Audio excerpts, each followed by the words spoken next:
Okay, so officially welcome to the Everest Base Camp orientation call, ladies and gentlemen.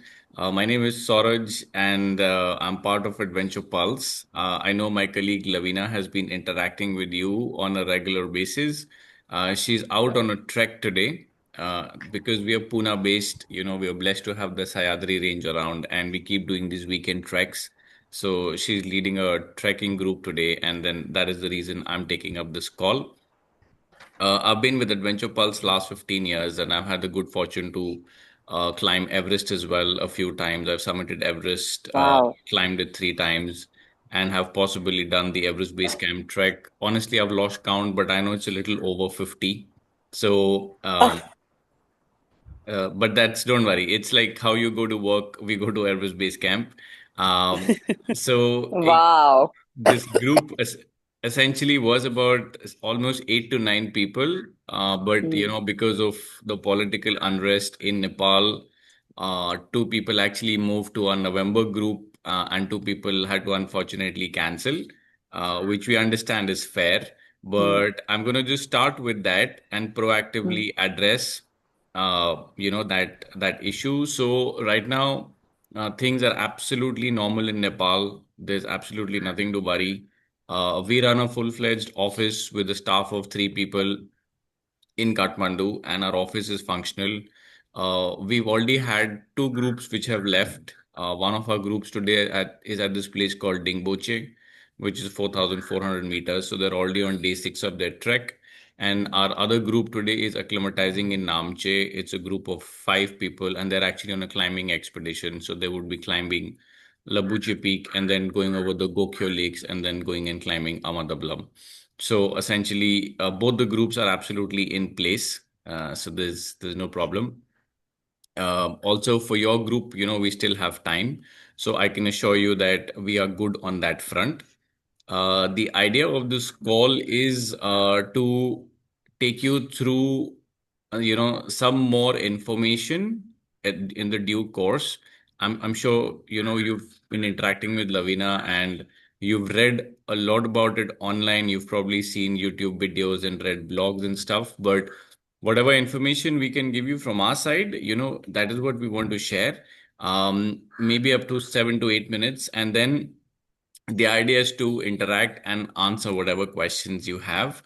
So if it's okay with you, I'm just going to share my screen and share like a small PPT of sorts.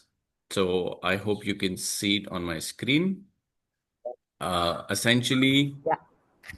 the trek you've signed up for is the Everest Base Camp. And as somebody rightly said, are we covering 150 kilometers over 11 days? Yes, that is correct. You are covering that distance. But the way the Everest Base Camp is actually broken up into days, it's quite comfortable, I would say. There are hard days, and there will be days when you may be questioning as to why is it that you're here. But trust me, that'll only happen maybe in the fag end of the last half an hour on a long day. Other than that, for most part of it, you're actually quite good. Just to give you a perspective, the youngest person we've taken to the Everest Base Camp is a 6-year-old boy from Pune, and he walked it all the way. The oldest Yeah. person I have personally walked with to the Everest Base Camp is a 75-year-old doctor from Delhi. And we regularly take school children to the Everest Base Camp. So every year in summer, we have at least 2 to 3 school groups who go to the Everest Base Camp. And you know how parents are really paranoid these days. But despite that, if they're okay to send their children to the Everest Base Camp, then trust me, it is it's good and you're definitely in safe hands. Um, so the maximum altitude you will probably get to if you climb Kalapathar is 5,550 meters. Even though the Everest Base Camp is at 5,365 meters, which is just a little short of 18,000 feet. Um, the way the Everest Base Camp is actually really planned out, as I was saying, is really good because you start your journey from Lukla. That's where you land right at the bottom of the screen with a little plain sign, and you walk day 1 and day 2. So you essentially walk to Phakding on day one and you walk to Namche Bazaar on day two. But then day three is spent rest and acclimatizing at Namche Bazaar, right? Again, you walk day four and day five, and day six again is spent resting and acclimatizing. So essentially, if you see the pattern, you're walking 2 days, you're resting one day. You're walking 2 days, you're resting one day. Day seven, you walk again. And then by day eight, you're already at Everest Base Camp. So honestly, before you're almost there as well. Uh, on day one, of course, you would be walking to this place called Phakding, which is actually about 2,600 meters. And at day two, you go to Namche at about 3,400 meters. This particular day, which is day two, is going to be a long and a tough day. You would typically start your day by about 8 in the morning, and that's going to be the case mostly every day. Half an hour here and there may vary. The local guide would of course tell you we'll do a briefing every day as to tomorrow. Let's say we'll have breakfast by 7 o'clock, we'll start walking by 8 o'clock, or whatever the time is. But what is important to know is that when you reach Namche, you will feel exhausted, you will feel tired, you may feel symptoms of AMS as well. And this is something that you should be mentally prepared for, because you have suddenly jumped from 2,600 meters to almost 3,400 meters, which is a significant height gain of 800 meters. And in the world of mountaineering, we often say that if in any case you're gaining more than 500 meters in a day, ideally you should rest and acclimatize the next day. And Everest Base Camp kind of gives you this luxury. Not all treks have this built in. But because you are jumping so much altitude, it is better to rest and acclimatize. And that's what we would be doing on day three, right? So it's not completely a rest day. The idea of that rest day is to use it to acclimatize. And what we mean by that is that you essentially climb high and you sleep low. And that's the other principle we follow in mountaineering. Because if you, from 3,400 meters, if you push your body to go up to 3,800 and then come down to 3,400, it'll feel better and you will sleep better on day two. And whatever exhaustion you had on day one, trust me, by day two in the evening, you will feel much better. So, of course, this is a little route map with, the altitudes, and we can share this with you. It's available on our website as well. You would be landing in Kathmandu. That's going to be your day one. And you would be looking at spending at least half a day in Kathmandu. So we hope that you would probably be reaching by 2 o'clock or 3 o'clock on the 30th of October. You will be picked up from the airport and you would be transferred to the hotel. With mutual convenience, because we have a group, we would be holding a team briefing sometime in the evening on the 30th, whenever everybody's in. And that's where you will possibly meet your guide and our other staff members. And then you would be possibly heading to Ramechhap to catch your flight to Lukla. Now, there is a small chance, I would say like a 20% chance, that we are trying to move your tickets to fly directly from Kathmandu to Lukla, so that you don't have to make this drive to Ramechhap. But that's a very small chance because it also depends on the airline schedule. It's not really in our hands. If you have to leave for Ramechhap, I'll be honest with you. Unfortunately, it is not the most comfortable drive. Again, this is something which is directly not in our hands. It is just the overall infrastructure that doesn't support it. Nepal saw very heavy monsoon last in September and early October as well, actually. And the average drive to Ramechhap, which used to be about 4 to 5 hours, there are some parts of the road which are broken. There's a lot of off-roading, and it's now taking up to 7 to 8 hours also reach Ramechhap.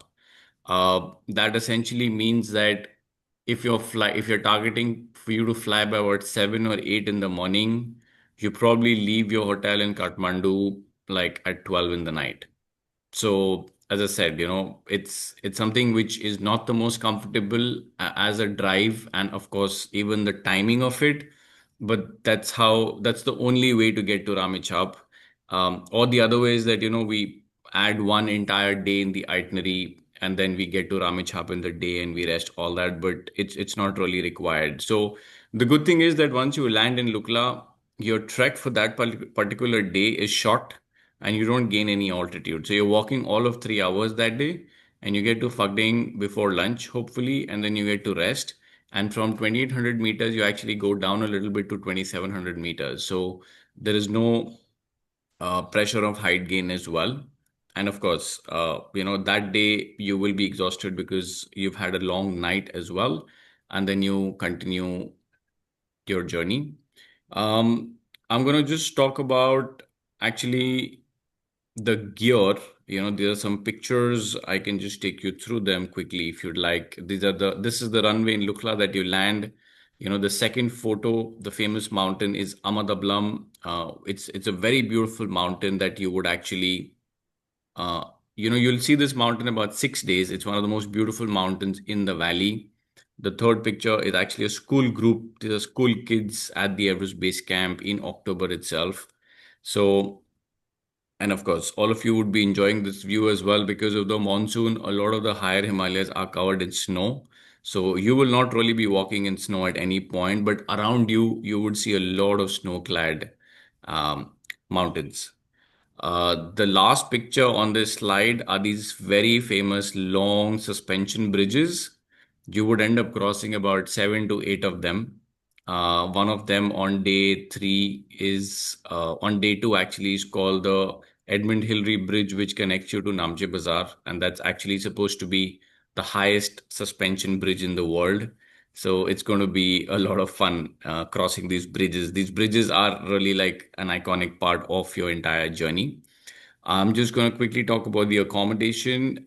As you know, that we don't camp out, and we end up staying in these comfortable lodges, which literally become your home. Even though you're there probably for 14 hours, 15 hours, 18 hours, but these places are beautiful. They're very cozy. They're very clean, and each of them have been they're run by usually a family. So the concept was that initially there used to be smaller tea houses literally selling food like a smaller restaurant, and then they built a room, and then they built another room, and now you have some really fancy ones which have come up as well.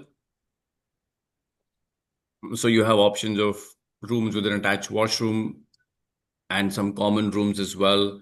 The accommodation is comfortable up to day 6, which is at Dingboche, but day 7 and day 8, which is Labuche and Gorakshep, which both happen to be very close to the 5,000-meter mark, and the last two villages at Everest, close to Everest Base Camp. The accommodation here is far more basic.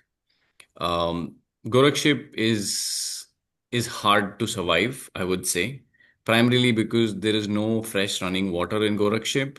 So, in the eventuality, there's no plumbing. So, your bathrooms are not the cleanest. The water freezes. So Gorakshep, trust me, is like survival mode.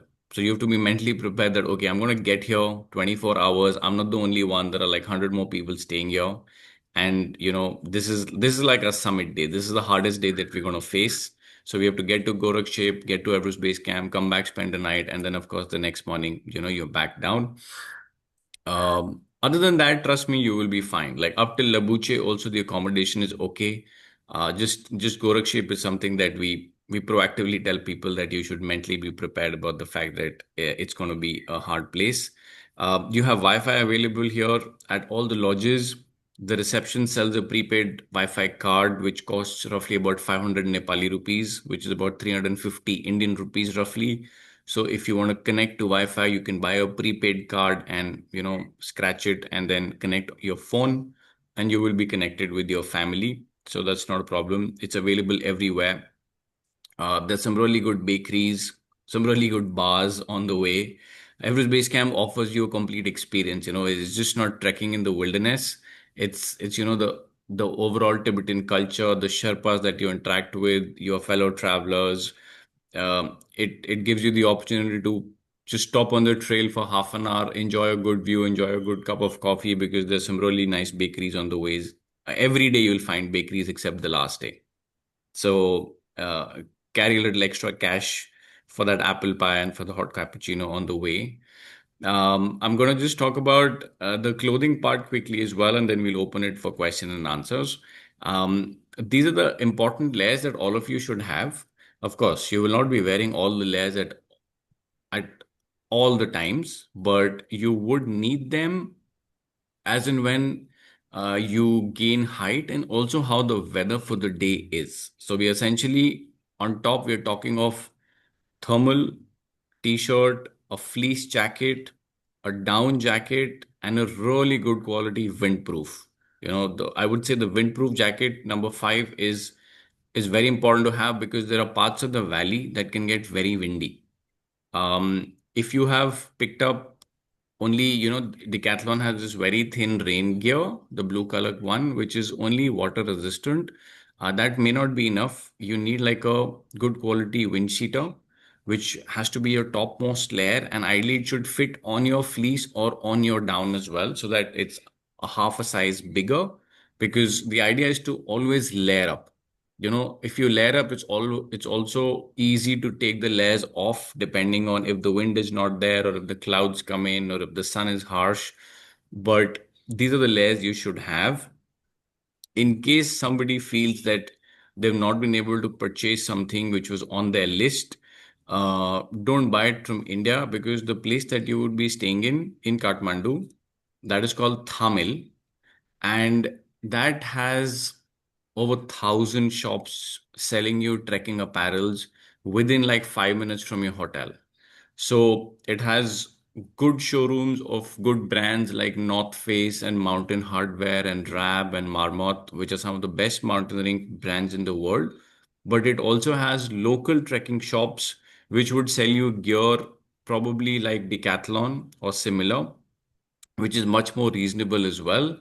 So we've literally had people who walked into Thamel and they've picked up everything that they needed. So if there's anything on your list which is pending, and you're not getting it here, you will get it in Thamel.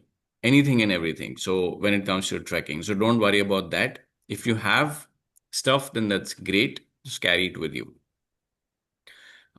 This is a list of costs that we will, share with you. So yeah, essentially, this is what we want to share in terms of a presentation. Just some information. As I said, I don't want to take a lot of time and go on a monologue, but the idea is to open it up to questions. So whatever questions you have, please go ahead and ask. I'm sure it'll benefit the others as well. Yeah, so I'll start. We are not staying in a tent anywhere, right? So we don't need the sleeping bags and stuff like that, right? Yeah, Anita, that's a really good question. You are actually not staying in a tent anywhere, but you still need a sleeping bag. It's Hmm. actually a good to have recommended.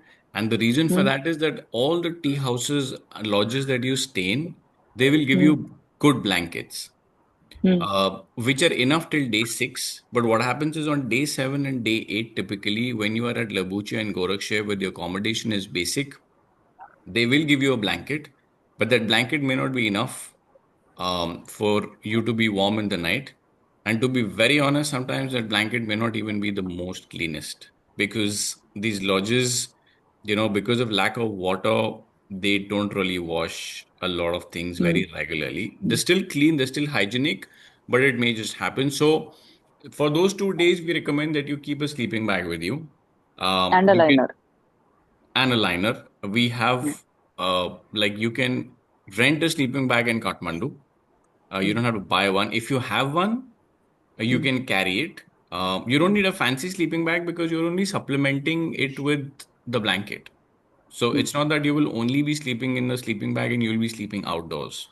You will always be indoors. If somebody is not feeling well or feeling very cold, you can always request a guide. They'll even get two blankets for you. That is also not a Hmm. problem. But it Hmm. is still good to have a sleeping bag just for those 2 days as backup. Sure. So you can rent one in Kathmandu. We have our own sleeping bags as well, which you can rent from Adventure Pulse. So you can just go down to the market and rent one as Hmm. well. And if you have one, you can carry it also. Okay. So just so that I understand all the luggage, we're going to have a backpack. There is going to be a duffel bag or whatever which has all our luggage with the porters will be carrying. These are the only two bags we come with. And where is the That's sleeping bag? And the sleeping bag is attached to the larger bag. That's correct, Kavita. So you're right. These are the two bags that you will essentially have. So it'll either be a big size rucksack or a duffel bag, which the porter will be carrying.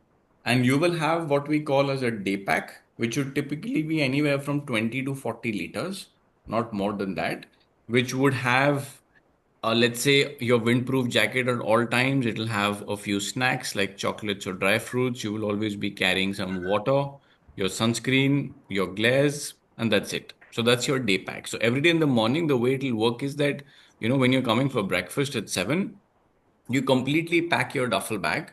You just leave it outside your room. Your porters will carry it. Your porters will pick it up and then they will carry it for you. What is important to know is that your porters don't walk with you. So once you pack your duffel bag, you will only find it in the evening at 2 o'clock, 3 o'clock, 4 o'clock, depending on the time you reach your next destination. That's why it's just important to kind of have, an extra wind cheater or an extra beanie. And of course, don't worry, the guide will tell you all this every day also. So, the third bag that you can possibly have is that we always encourage that you leave some stuff behind in Kathmandu. So, your travel clothes, if you're coming into Kathmandu wearing denims and sneakers and stuff, and these are things you will not need on the trek. So, if you have like a small overnighter, or even um, if there's a common bag as well, a small duffel or something, and with just clothes, all the hotels offer a cloakroom facility. You can just leave it behind. Of course, don't leave any valuables or money in that bag, but if it's only clothes and shoes, it's absolutely fine, and you can just leave that behind in the hotel cloakroom as well.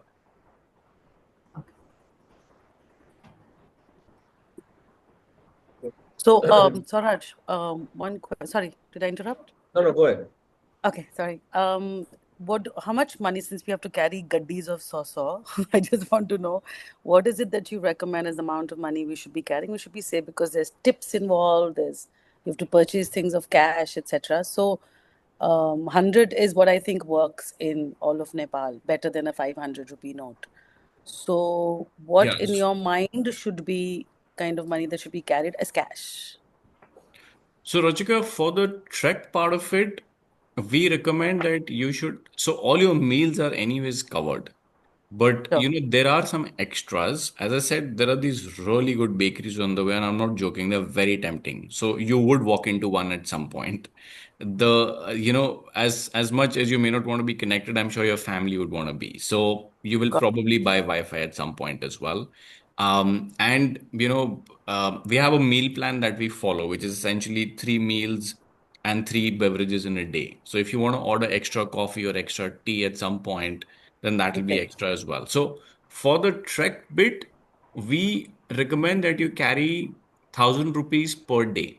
You may not spend as much, but it's a good easy number to kind of remember and carry. So I'm saying 1,000 INR, Indian rupees. Yeah, yeah, of So course. 1,000 INR for let's say 10 days or 11 days. So you can round it off to like 10,000 rupees as well. Now that is for the trek. For the tips, of course, you carry, I would say, roughly about an equivalent of about $100 extra in INR, so about 7 to 8,000 rupees. And then the shopping bit, of course, is something which is very open. If there are Of some things which are on your list that you want to pick up, then that can really vary. If you end up buying an original North Face jacket, it'll be very expensive. If you buy a first course, copy, yeah. yeah. So I would say about 1,000 rupees per day is what we budget. Is a good amount to carry. You'll feel comfortable. Yeah, that's what I wanted to know because indulgences are going to vary anyway. So this is Correct. all that I And know. the Yeah, on the trail, the cards won't work, so it has to be cash. And exactly. yes, it is true that 500 rupee notes are actually banned in Nepal, and only INR 100 rupee notes work. But also, because we have an office there and the office here, there's no problem. You can carry 500 rupee notes also. It's absolutely okay. Our manager there, Ghancham, who will meet you, will take the money from you and convert it into Nepali rupees and give it to you. So it's really not a problem. So you can also carry a combination of some hundred and some 500s, but definitely carry 500s also. It's not a problem. We will accept it. and we will convert, because also on the trail you will need Nepali currency. On the trail they will not accept INR. They will not take INR. Yeah. Okay. In the city in Kathmandu, they will. So you will anyways have to convert some money from INR to NPR.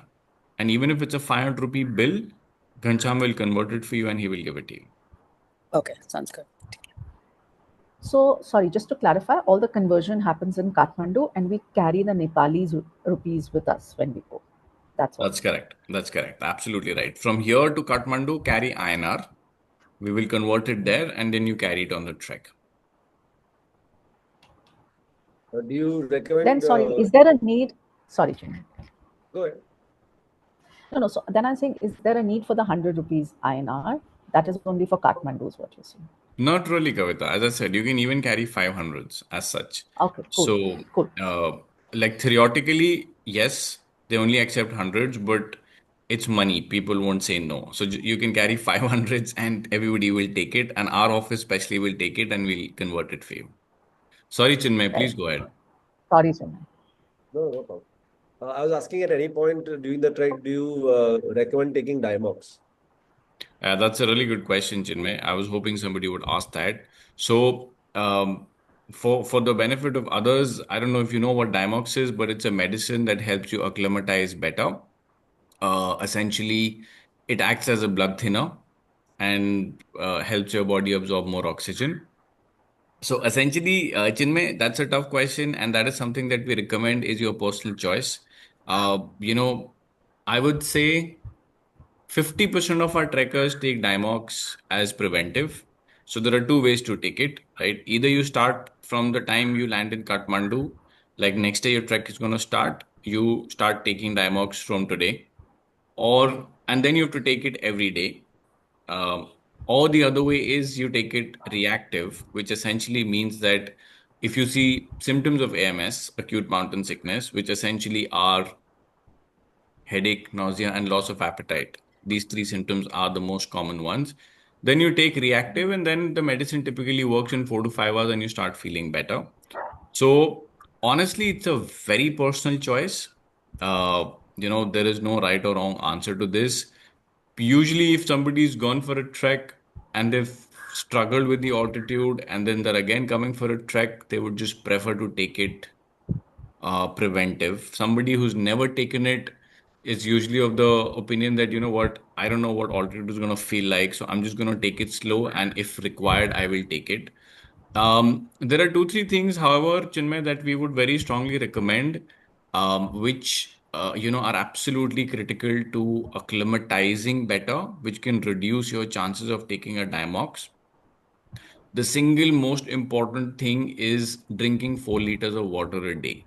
As basic as it may sound, we actually jokingly tell people that listen, if you're drinking 4 liters of water a day, trust me, you're reaching Everest base camp. And if you're not drinking that amount, you will struggle on day 8 and day 9. It's as simple. Second is that you walk slow, you walk at your own pace. In the mountains, we always say that what is the best pace? The best pace is your pace.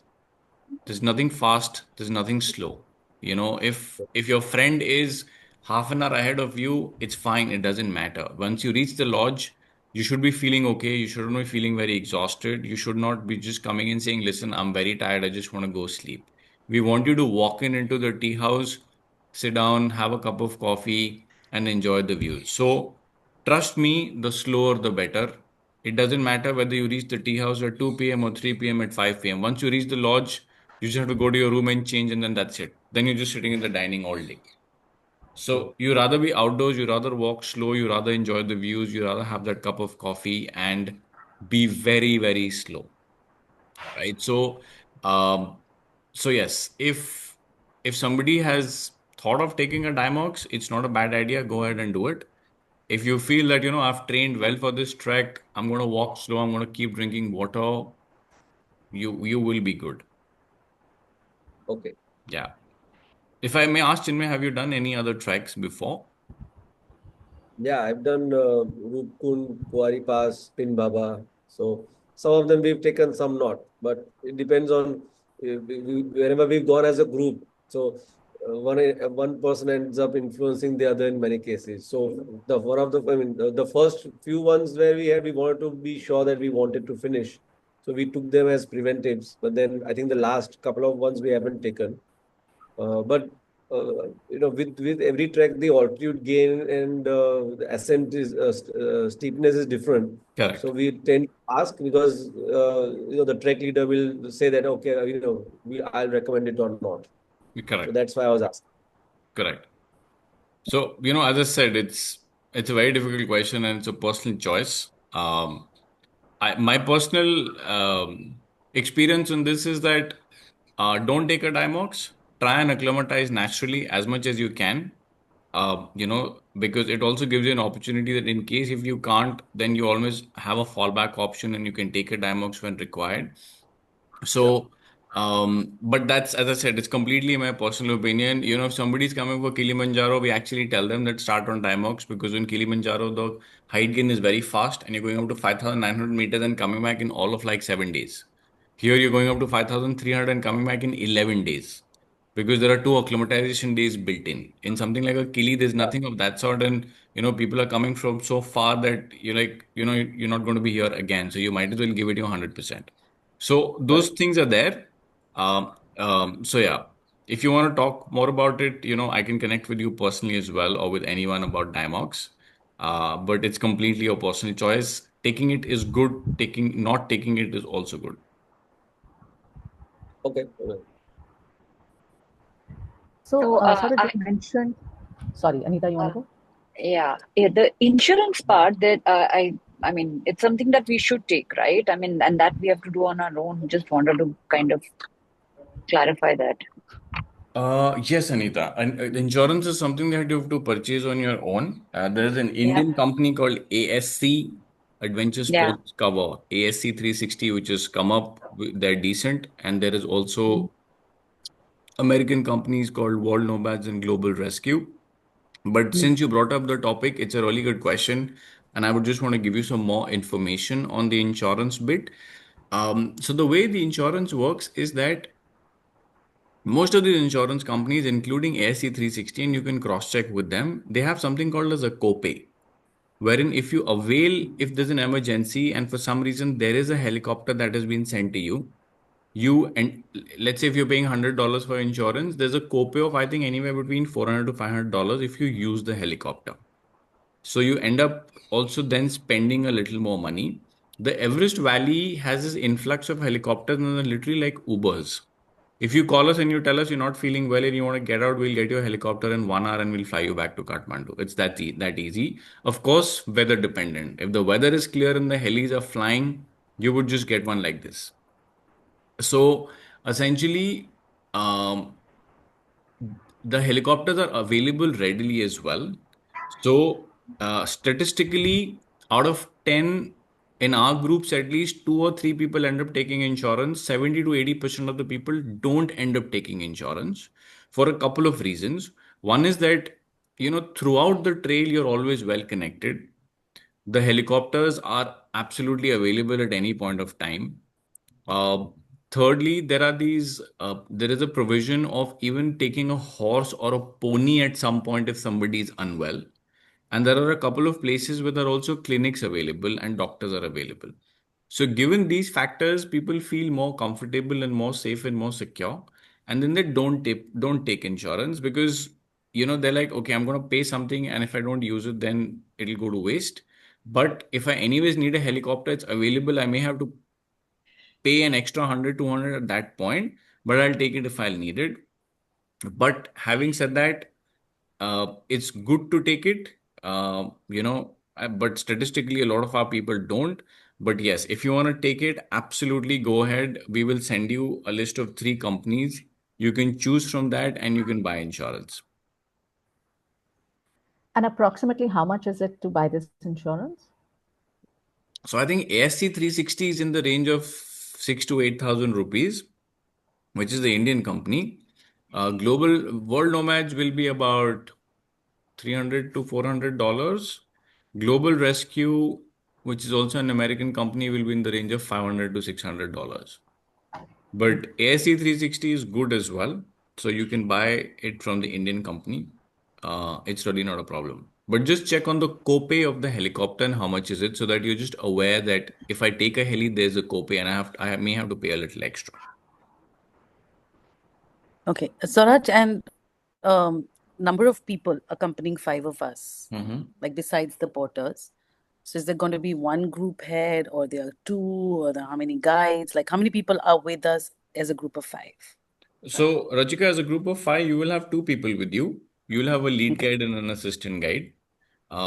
And the lead guide will always be in the front, and the assistant guide will always trail with the last person, depending on how slow or fast the last person is. And of course, there will be three porters as well. But those porters essentially don't really walk with you. They'll be around on acclimatization days. You'll see them around. But there'll be two guides, one lead, one assistant. Thanks. So, Saurabh, I have a question on the 4 liters of water. Now, that is also paid, right? And every morning you pay the tea house to get that, because I know you said that only a few things are paid, the rest is Yeah. not paid. So, Kavita, on that note, just a very small request. This call is going to get disconnected in the next 30 seconds. So, if I can just request everybody to just disconnect and log on onto the same link so that we can continue. Thank you so Okay. much. Sure.